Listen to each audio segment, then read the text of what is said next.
سبق نمبر 2 کے اندر نماز کی اہمیت، نماز کی فضیلت اور وضو کا طریقہ، وضو کے دلائل، غسل کا طریقہ اور غسل پر دلائل مکمل باحوالہ آپ حضرات پڑھیں گے۔ پہلی چیز کہ نماز کی اہمیت اور فضیلت کتنی ہے۔ حضرت ابراہیم علیہ السلام نے اپنی نسل کو، اپنی اولاد کو دعا دی اور اللہ سے دعا مانگی، رب اجعلنی مقیم الصلاۃ ومن ذریتی، اے اللہ میری اولاد کو نماز کا پابند بنا، نماز قائم کرنے والا بنا۔ ربنا وتقبل دعا، اے میرے اللہ تو میری دعا کو قبول فرما۔ اسی طرح حضرت عیسیٰ علیہ السلام یہ بیان کرتے ہیں کہ میں اللہ کے حکم کی وضاحت دیتا ہوں۔ سورۃ مریم کے اندر اللہ تعالیٰ نے حضرت عیسیٰ علیہ السلام کی اس بات کا ذکر فرمایا، وَأَوْصَانِي بِالصَّلَاةِ وَالزَّكَاةِ، کہ اللہ تعالیٰ نے مجھے نماز پڑھنے کی اور زکوٰۃ ادا کرنے کی تاکید فرمائی۔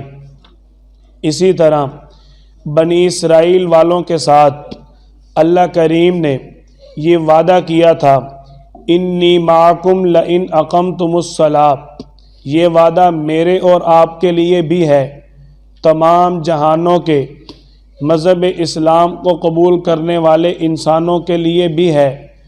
اللہ تعالیٰ فرماتے ہیں انی معکم، میں تمہارے ساتھ ہوں، کب؟ لئن اقمتم الصلاۃ، جب تم نماز قائم کرو گے۔ اسی طرح اللہ کریم نے سورۃ الروم کے اندر فرمایا، وَأَقِیمُوا الصَّلَاۃ، نماز ادا کرو، وَلَا تَکُونُوا مِنَ الْمُشْرِکِینَ، تاکہ تم مشرکین میں سے نہ ہو جاؤ۔ اگر کوئی شخص نماز نہیں پڑھے گا گویا کہ وہ مشرکین والا کام کرتا ہے۔ آپ صلی اللہ علیہ وسلم کے فرامین کے اندر بھی ہمیں نماز کی اہمیت ملتی ہے۔ آپ صلی اللہ علیہ وسلم کا فرمان مبارک صحیح بخاری کے اندر حضرت عبداللہ بن عمر رضی اللہ تعالیٰ عنہ سے مروی ہے، نبی کریم صلی اللہ علیہ وسلم نے 5 چیزوں کو اسلام کی بنیاد فرمایا، جن میں نمبر 1 اللہ کی توحید اور آپ صلی اللہ علیہ وسلم کی نبوت اور رسالت کی شہادت دینا، نمبر 2 زکوٰۃ ادا کرنا، نمبر 3 نماز ادا کرنا، نمبر 4 حج ادا کرنا، نمبر 5 روزہ رکھنا۔ یہ 5 اسلام کے بنیادی ارکان ہیں۔ آپ صلی اللہ علیہ وسلم نے ان 5 چیزوں پر اسلام کی بنیاد فرمایا۔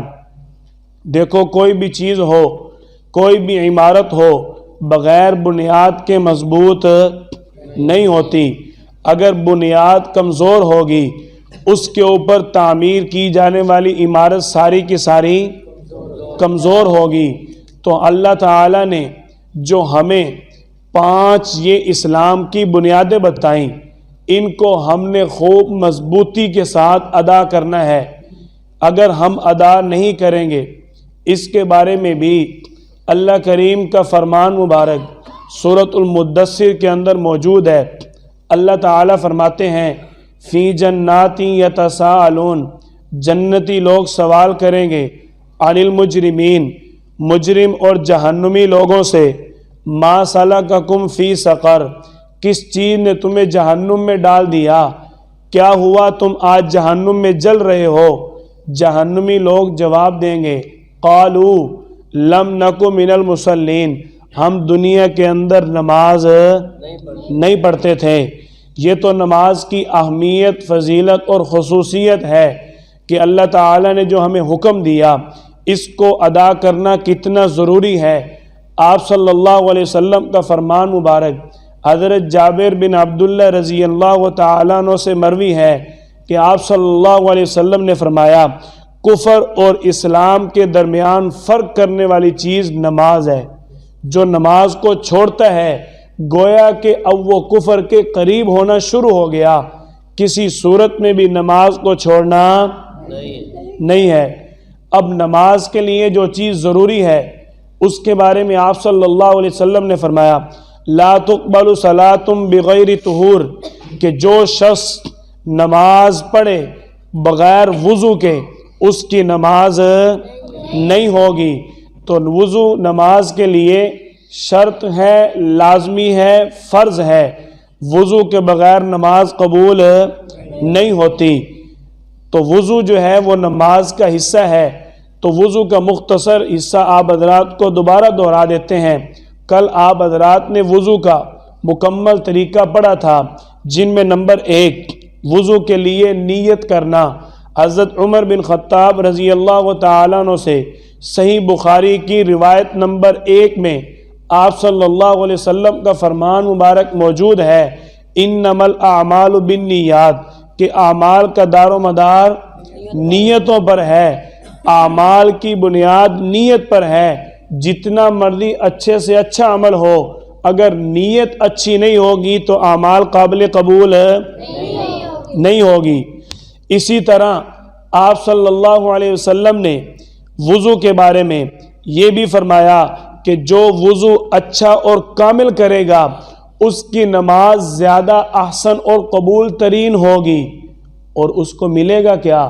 جب وہ کامل اور اچھا وضو کرے گا، اس وضو کی برکت سے اس کے جسم سے سارے گناہ نکل جائیں گے، سارے گناہ اس کے معاف ہو جائیں گے۔ وضو کرنے سے پہلے ایک اصول ہمارے ذہن میں ہونا چاہیے۔ آپ صلی اللہ علیہ وسلم نے حضرت سعد بن ابی وقاص رضی اللہ تعالیٰ عنہ کو فرمایا، ایک مرتبہ حضرت سعد رضی اللہ تعالیٰ عنہ نہر کے کنارے وضو کر رہے ہیں۔ آپ صلی اللہ علیہ وسلم نے فرمایا، غالباً ویسے وضو کر رہے تھے، آپ صلی اللہ علیہ وسلم نے فرمایا یا سعد اسراف کر رہے ہو؟ عرض کی یا رسول اللہ وضو کے اندر بھی اسراف، یہ کیسی بات ہے؟ آپ صلی اللہ علیہ وسلم نے فرمایا سعد اگر تم نہر کے کنارے بھی وضو کر رہے ہو پھر بھی اسلام پانی ضائع کرنے کی اجازت نہیں دیتا۔ آج ہم ٹوٹیاں کھول کے بیٹھ جاتے ہیں اور پھر ہم مسواک کر رہے ہوتے ہیں۔ یہ اگر ہمیں پانی وافر مقدار میں مل گیا تو ہمیں اس لیے قدر نہیں ہے۔ پاکستان کے تھر کے علاقے میں جا کر دیکھیں، وہاں ایک ایک چلو پانی کو لوگ ترستے ہیں۔ آپ صلی اللہ علیہ وسلم وضو کے لیے کتنا پانی استعمال کرتے تھے؟ ایک مد پانی آپ صلی اللہ علیہ وسلم وضو کے لیے استعمال فرماتے تھے۔ ایک مد عربی کا لفظ ہے، آدھا پاؤ پانی جس سے آپ صلی اللہ علیہ وسلم پورا وضو کر لیتے تھے۔ آپ کر سکتے ہیں؟ کیوں؟ تاکہ اللہ کی دی ہوئی نعمت کی قدر ہو، اللہ کی دی ہوئی نعمت ضائع نہ کی جائے۔ اور غسل کے بارے میں بھی آپ صلی اللہ علیہ وسلم کا فرمان مبارک ملتا ہے۔ آپ کی ازواج مطہرات نقل کرتی ہیں کہ آپ صلی اللہ علیہ وسلم تقریباً 3 پاؤ پانی سے وضو کر لیتے تھے۔ یہ میں آپ کو تشریح کر کے بتا رہا ہوں، وہاں تو سا اور مد کا ذکر ہے۔ یہ باتیں مولانا عمر فاروق صاحب سمجھ رہے ہیں، یہ ایک عالم اور طلباء کو بات یہ سمجھ آنے والی ہے، لیکن آپ کی آسانی کے لیے یہ بات عرض کر رہا ہوں۔ 1 کلو کم پانی سے آپ صلی اللہ علیہ وسلم غسل کر لیا کرتے تھے، لیکن جب وافر پانی ملا آپ نے اچھی طرح بھی غسل کیا۔ انکار نہیں ہے، منع نہیں ہے، لیکن یہ بات اس لیے عرض کی ہے کہ پانی کو کسی صورت بھی ضائع نہیں کرنا۔ وضو کے بارے میں سورۃ المائدہ آیت نمبر 6 میں اللہ تعالیٰ نے وضو کی فرضیت کا حکم دیا اور وضو کے فرائض بیان فرمائے۔ یا ایھا الذین آمنوا اذا قمتم الی الصلاۃ، جب تم نماز کے لیے کھڑے ہو، فاغسلوا وجوہکم، اپنے چہرے کو، پورے چہرے کو اچھی طرح دھو لو، وایدیکم الی المرافق، دونوں بازو اچھی طرح کونیوں تک دھو لو، وامسحوا برؤوسکم، اپنے سر کا اچھی طرح مسح کرو، وارجلکم الی الکعبین، اپنے دونوں پاؤں کو ٹخنوں تک اچھی طرح دھو لو۔ وضو کی فرضیت سورۃ المائدہ کے اندر موجود ہے۔ اسی طرح وضو کے بارے میں آپ صلی اللہ علیہ وسلم کے فرمان مبارک کو، آپ کے عمل مبارک کو آپ کے صحابہ کرام خلفائے راشدین نقل کرتے ہیں، حضرت عثمان بن عفان رضی اللہ تعالیٰ عنہ جو مسلمانوں کے خلیفہ سوم تھے، اور سیدنا علی المرتضی شیر خدا رضی اللہ تعالیٰ عنہ جو مسلمانوں کے چوتھے خلیفہ راشد تھے، یہ آپ صلی اللہ علیہ وسلم کی سنت کے مطابق وضو کر کے دکھاتے ہیں۔ صحیح بخاری صحیح مسلم کے اندر روایت موجود ہے کہ حضرت عثمان بن عفان رضی اللہ تعالیٰ عنہ نے وضو کر کے دکھایا۔ سب سے پہلے اچھی طرح ہاتھ دھوئے 3 مرتبہ، پھر 3 مرتبہ کلی کی، 3 مرتبہ ناک میں پانی ڈالا، پھر اپنا 3 مرتبہ پورا چہرہ دھویا، اسی طرح پھر 3 مرتبہ دونوں بازو دھوئے، پھر اپنے سر کا پورے کا مسح کیا، اور دونوں پاؤں 3 مرتبہ اچھی طرح ٹخنوں تک دھو لیے۔ آپ صلی اللہ علیہ وسلم کے فرمان کے اندر پورا وضو کا طریقہ ملتا ہے۔ یہ وضو کر کے حضرت عثمان رضی اللہ تعالیٰ نے فرمایا، ایسے ہی میں نے آپ صلی اللہ علیہ وسلم کو وضو کرتے ہوئے دیکھا۔ اب وضو کی جو مسنون دعائیں ہیں، آپ حضرات کے پاس جو کتاب موجود ہے، اس کتاب کے اندر باحوالہ یہ دعائیں لکھی ہوئی ہیں۔ اگر کوئی مزید آسانی سے دیکھنا چاہے تو یہ جو چھوٹی کتاب بچوں کے پاس موجود ہے، اس کے اندر ایک ہی پیج کے اوپر تینوں دعائیں لکھی ہوئی ہیں، وضو کے شروع کی، درمیان کی، آخر کی۔ اگر آپ مزید آسانی سے یاد کرنا چاہیں تو آپ وہاں سے لے کر ایک فوٹو کاپی بھی کروا سکتے ہیں۔ آپ صلی اللہ علیہ وسلم کی مسنون دعا، آپ نے فرمایا کہ جب بھی تم وضو شروع کرو اس سے پہلے اللہ کا نام ضرور لیا کرو۔ دوسری حدیث مبارکہ میں آپ صلی اللہ علیہ وسلم نے فرمایا، ہر کام کو بسم اللہ سے شروع کرو تاکہ تمہارا کام شیطان کے شر سے محفوظ ہو جائے۔ آپ صلی اللہ علیہ وسلم کی وضو کی جو مسنون دعا ملتی ہے، سنن ابی داؤد کے اندر یہ دعا موجود ہے، بسم اللہ والحمد للہ، یہ پڑھ کے وضو شروع کرو۔ وضو کرنے کی نیت کرنی چاہیے کہ میں وضو کرنے لگا ہوں، خالی منہ دھونا اور یہ سارے اعضاء دھونے نیت نہیں ہونی چاہیے۔ ہمارے ہاں اگر بغیر نیت کے بھی وضو کر لیا وضو ہو جائے گا۔ یہ مسلک احناف کے مطابق ہے کہ النیت لیست بوضوء شرط، کہ وضو کے لیے نیت شرط نہیں ہے۔ اگر نیت کے بغیر بھی آپ نے وضو کر لیا وضو آپ کا ہو جائے گا۔ اب آگے چلتے ہیں، مسنون دعائیں۔ سب سے پہلے شروع میں بسم اللہ والحمد للہ۔ اب وضو کرتے ہوئے درمیان کے اندر آپ صلی اللہ علیہ وسلم کی احادیث مبارکہ میں جو دعا ملتی ہے، اللہم اغفر لی ذنبی ووسع لی فی داری وبارک لی فی رزقی، ایک روایت کے اندر انہی دعاؤں کے ساتھ اللہم اجعلنی من التوابین واجعلنی من المتطہرین یہ بھی ملتی ہے۔ جب بندہ وضو کر لے، وضو کرنے کے بعد آسمان کی طرف چہرہ اٹھا کر، یہ جو ہاتھ کا اشارہ چلا ہوا ہے یہ ہمارے ہاں عمل نہیں ہے، یہ مسنون عمل نہیں ہے ہاتھ کا اشارہ آسمان کی طرف کرنا۔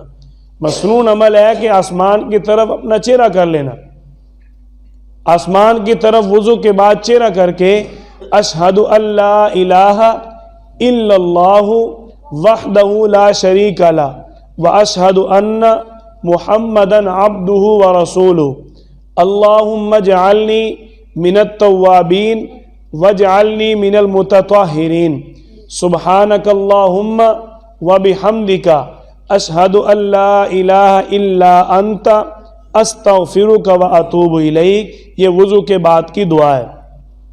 آپ حضرات کے پاس کتاب موجود ہے، آپ وہاں سے دیکھ کر یاد کر لیں گے۔ اگر پھر بھی آپ نے پوچھنا ہو تو مولانا عمر فاروق صاحب آپ کے پاس موجود ہیں۔ جی ہاں جی بیٹا یہی ہے، اگر پھر بھی نہ سمجھ آئے تو اس کو بتائے، ٹھیک ہے جی۔ آگے چلتے ہیں جی غسل کی طرف۔ غسل کی فرضیت کا قرآن کریم کے اندر حکم موجود ہے۔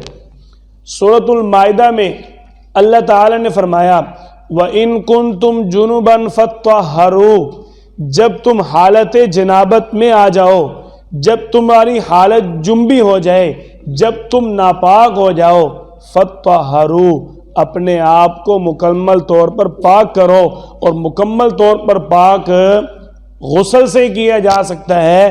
آپ صلی اللہ علیہ وسلم کے فرامین کے اندر اس چیز کی وضاحت ملتی ہے۔ حضرت عائشہ رضی اللہ عنہ اور حضرت میمونہ رضی اللہ تعالی عنہ، ان دونوں آپ کی ازواج مطہرات سے آپ کے غسل کا طریقہ مسنون ملتا ہے۔ صحیح بخاری اور صحیح مسلم کے اندر یہ روایت موجود ہے کہ آپ صلی اللہ علیہ وسلم نے سب سے پہلے غسل کرنے سے پہلے آپ نے اپنے ہاتھ دھوئے، ہاتھ دھو کر آپ نے استنجا کیا، استنجا کرنے کے بعد اچھی طرح آپ نے اپنے دونوں ہاتھ دھو کر مکمل وضو کیا۔ وضو کے جو فرائض ہیں ان میں یہ بات جو آپ سمجھ رہے کہ غسل سے پہلے مکمل وضو کر لیں، آپ کبھی بھی غسل کے فرائض یا غسل سے پہلے کی چیزیں نہیں بھولیں گے۔ غسل کرنے سے پہلے اکثر بندہ اگر صرف غسل کے فرائض سے غسل کرنے کا عادی ہو تو کوئی نہ کوئی فرض بندہ بھول گیا، غسل نہیں ہوگا۔ عادت بنائے غسل سے پہلے مکمل وضو کرنے کی، جیسا کہ آپ صلی اللہ علیہ وسلم کا سنت عمل بھی ہے کہ آپ صلی اللہ علیہ وسلم اپنے آپ کو اچھی طرح پاک کر کے، نجاست اچھی طرح دھو کر، اپنے ہاتھ اچھی طرح دھونے کے بعد پورا وضو کرتے، اور وضو کے بعد پھر آپ صلی اللہ علیہ وسلم پورے جسم کو اچھی طرح دھو لیا کرتے تھے۔ جب آدمی غسل کر رہا ہو جی جی تو ننگی ہونے کے حالت میں دعائیں پڑھنی ہوتی ہیں، بعض رات کہتے ہیں کہ وہ دعائیں پڑھتے رہتے ہیں، بسم اللہ پڑھتے ہیں، دعائیں پڑھتے رہتے ہیں۔ چلو وضاحت کرتے ہیں کہ سوالات میں نے تو کہا کہ لکھ کے مجھے دیں، چلو بہرحال آخر میں ان کو آزادی دیتے ہیں آج انشاءاللہ۔ انشاءاللہ ایک نشست ہم نے صرف اسی چیز کی کرنی ہے۔ وضو، غسل کے درمیان، پاکی ناپاکی کے درمیان جو بھی ہم غلط کام کر بیٹھتے ہیں، مکروہات کر بیٹھتے ہیں، دیکھو آج کل اٹیچ باتھ روم کے اندر بھی اگر کوئی وضو کرتا ہے تو وہاں بھی مسنون دعائیں پڑھنے کی اجازت نہیں ہے، تو غسل میں کیسے اجازت ہوگی؟ جب بندہ وضو کرتا ہے، یہ جو اٹیچ باتھ روم چلے ہوئے ہیں، سائڈ پہ بیسن لگا ہوتا ہے، ہنڈیاں لگی ہوتی ہے، اور وہیں وضو کر رہے ہوتے ہیں، دیکھو نا وضو کر رہے ہیں، وضو کی مسنون دعائیں نہیں پڑھنی، لیکن غسل خانے کے اندر اگر آپ وضو کر رہے ہیں تو وہیں اٹیچ باتھ روم بھی موجود ہے، تو وہاں آپ نے مسنون دعائیں نہیں پڑھنی۔ تو پھر جب بندہ سارا ننگ دھڑنگ ہوگا اس وقت کیسے دعا پڑھنے کی اجازت ہوگی؟ بات سمجھ آ گئی؟ چلو حضرت نے دستی سوال کیا تو میں نے دستی جواب دیا، آپ کو دستی جواب نہیں ملنا۔ اگر آپ نے سوال کیا تو میں کہوں گا مجھے نہیں پتا، جواب ہی ہے نا، کیونکہ وہ تو بڑے ہیں، وہ درمیان میں روک کے مجھے کہہ سکتے ہیں مفتی صاحب چپ کرو، میری کیا مجال ہے، تو حضرت کا خیال ہے۔ اچھا جی، غسل کے بارے میں اللہ کریم کا حکم ہے وَإِن كُنتُمْ جُنُبًا فَاطَّهَّرُوا، کہ جب تم ناپاک ہو جاؤ، حالت جنابت میں ہو تو اپنے آپ کو پاک کرو، غسل کرو۔ اس غسل کی وضاحت آپ صلی اللہ علیہ وسلم کے فرمان مبارک کے اندر مل گئی۔ سیدہ عائشہ رضی اللہ عنہ اور آپ کی زوجہ محترمہ میمونہ رضی اللہ عنہ دونوں سے روایت آپ کے غسل کا مکمل طریقہ ملتا ہے۔ آپ صلی اللہ علیہ وسلم نے اچھی طرح نجاست کو دور کیا، اپنے آپ کو پاک کیا، صاف کرنے کے بعد آپ نے مکمل وضو کیا، اور وضو کرنے کے بعد آپ صلی اللہ علیہ وسلم نے پوری اچھی طرح اپنے جسم کو دھویا۔ آخر میں چونکہ آج کل کی طرح غسل خانے نہیں تھے، آخر میں آپ صلی اللہ علیہ وسلم نے اپنے پاؤں دوبارہ دھوئے، کیونکہ جہاں آپ صلی اللہ علیہ وسلم نے غسل کیا تھا وہاں پر نیچے زمین پر پانی کھڑا تھا، اس لیے آپ نے آخر میں اپنے دونوں پاؤں دھو لیے۔ اب غسل کے بارے میں سنت مقامات جو احادیث مبارکہ کے اندر مختصر ملتے ہیں، جمعہ کے دن اور عیدین کے دن غسل کرنا سنت ہے۔ یہ آج کا ہمارا سبق مکمل ہوا۔ اب آج ہم وضو کی عملی مشق کریں گے، وضو کی عملی مشق کریں گے۔ آپ حضرات نے جتنا سبق سنا ہے اتنے سبق کے حوالے سے آپ کے ذہن میں کوئی سوال ہو آپ پرچی پر لکھ کر دے دیں، آپ کی مہربانی ہوگی، آپ لکھ کر دے دیں، آپ کی مہربانی ہوگی۔ میں یہ کیوں کہہ رہا ہوں، اب حضرت نے تو سوال کیے، وہ تو مولانا صاحب ہیں، انہوں نے تو سوال بالکل صحیح کیا اور مختصر کیا ہے۔ آپ حضرات نے سوال کرنا ہے تو پوری تقریر ہونی ہے، نہ مجھے سمجھ آنی ہے نہ آپ کو جواب کی سمجھ آنی ہے۔ اس لیے اگر آپ لکھ کر یا لکھوا کر لائیں گے، جتنے بھی آپ کے مسائل ہیں، نماز کے، غسل کے، روزے کے، زکوٰۃ کے، صدقۃ الفطر، جو بھی آپ کے سوال ہوں سارے جواب ملیں گے آپ کو انشاءاللہ، سارے جواب آپ کو ملیں گے۔ سارے جوابوں کا ایک ہی جواب دے دیں گے آپ کو کہ ہمیں نہیں پتا۔ صحیح ہے، جواب تو مل گیا نا ساروں کا، کیوں جی امیر صاحب؟ ایسے ہی ہے نا، سارے سوالوں کا جواب مل گیا نا۔ اس طرح کرتے جی نا، میں بناتا ہوں کاپی، جن کا جو سوال ہو وہ آپ بس ٹھیک ہے، وہ ایک دن جو ہے نا نشست سوالات کی کر لیں گے۔ اس کی وجہ یہ ہے کہ اب آج جو سبق ہوا ہے نا، ہم ہر موضوع کا الگ کورس کیوں کرتے ہیں؟ میں نے مولانا عمر فاروق صاحب کو اس دن وضاحت دی تھی، ہر موضوع کا ہم کورس الگ اس لیے کرتے ہیں کہ جو بھی موضوع ہو وہ اچھی طرح آپ حضرات کو یاد ہو جائے۔ اب سیرت کے ساتھ اگر نماز کا کر لیتے، آپ حضرات کے لیے سیرت کا ٹیسٹ دینا مشکل ہو جانا تھا۔ آپ نے کہنا تو نماز یاد کریے، سیرت یاد کریے، وہ تو پھر پورا آپ کے لیے بہت لمبا دھڑنگا جو ہے وہ پرچہ آ جانا تھا۔ آپ نے کہنا تھا ٹیسٹ رکھ دیں، چھٹی صحیح ہے، صحیح ہے نا؟ تو یہ آپ اچھی طرح ذہن میں بٹھا لیں، آخر میں جتنا آپ پڑھ رہے ہیں ٹیسٹ ہونا ہے، ٹیسٹ کی تیاری ہمارے ذمہ ہے۔ جو مرضی پوچھو، جو نہیں یاد ہوتا بے دھڑک کھڑے ہو کو مجھ سے مجھے یہ بات یاد نہیں ہے، بتاؤ، بتائیں گے ہم، لیکن آخری دن ہم نے آپ سے پھر پوچھنا ہے، ٹھیک ہے نا جی؟ دیکھو نا، 10 دن ہم نے آپ کو فل اجازت دی، جتنے مرضی سوال کرو بھائی فیصل صاحب، صحیح ہے نا؟ حق بنتا ہے نا؟ پھر ایک دن ہم نے بھی آپ سے سوال کرنے، نا اتنا میرے نال اتنا سوال کری پھر بعد سن بھی سکے، صحیح ہے نا؟ آپ حضرات دے دل کے اندر، ذہن کے اندر، گھروں میں عورتوں کی نماز کے، مردوں کی نماز کے، جو بھی آپ کے مسائل ہیں وہ آپ لکھ لیں یا حضرت کو لکھوا دیں، انشاءاللہ آپ حضرات کو سارے جوابات ایک دن نشست کر لیں گے، اس کے اندر سارے جوابات آپ کو دے دیں گے۔ اللہ تعالیٰ آپ کو جزائے خیر دے۔ اب میں چاہتا ہوں کہ آپ جو ہیں وہ ایک لائن بنا لیں یا 2 صفحے بنا لیں اسی جگہ پر، 1 2 3 بن جائیں تب بھی ٹھیک ہے۔ آپ کو وضو کی عملی مشق کر کے دکھا دیتے ہیں، اس کے بعد چیدہ چند 2-4 بندوں سے بھائی عبد المنان صاحب ہو جائیں گے، مولانا عمر فاروق صاحب ہو جائیں گے، بھائی فیصل صاحب ہے، ہم 3-4 بندے پھر مل کے آپ حضرات سے پوچھ لیں گے، جی وضو کی سمجھ آ گئی کر کے بتا دیں، ہاں جی سنا دیں کیسے وضو کی کرنا ہوتا ہے۔ جب وضو پڑھانے کے بعد، سمجھانے کے بعد آپ حضرات سے ساتھ عملی مشق ہو جائے گی، پھر انشاءاللہ نہیں بھولے گا، ٹھیک ہے جی؟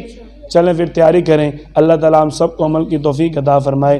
وآخر دعوانا ان الحمدللہ رب العالمین۔